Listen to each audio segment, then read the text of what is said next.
Ayan. Nandito ngayon tayo sa Matanglawin, ha?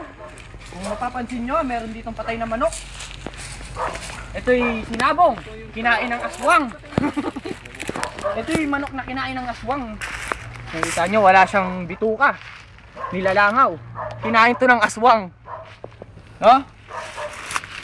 Tara. Jay, sunod ka nun, Jay. Kuya Kira. Kuya, ganun pa. Okay, ayun. Ito, may nakita ako. Guantes.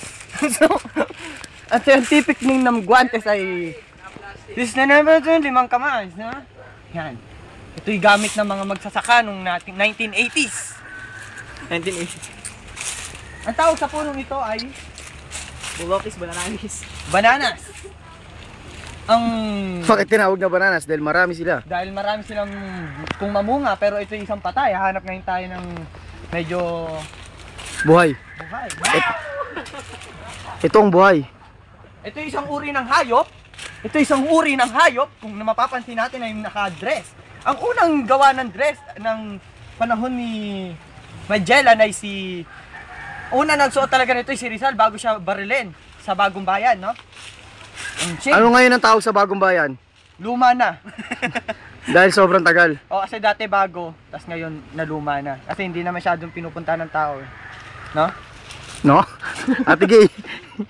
Tapos bigla, kung mapapansin ko. Tapos nandito yung camera sa mababa rin. Yeah, 1, 2. Kung mapapansin nyo, ito yung daon. Ang daon na ito ay kinakain. Ito ay may tanim sila lito nito, no? Ang ano nito, nagpauso nito ay si Kaorang. Marami nito sa Manila, pero dito medyo konti lang. May post ba ito, Neil? Meron may post. Sa taas post. Nandito po ulit tayo, no? Mapapansin nyo, ang punong ito ay nagsimula noong 1984. Pinauso to ni Rizal. May mga itim na langgam dito na kung tawagin ay ant. Ito ay isang napakahusay na langgam pagkat sila'y pila-pila kung umano para kumuha ng pagkain. Nga, gaanap ngayon tayo rito ng... Kasi dito.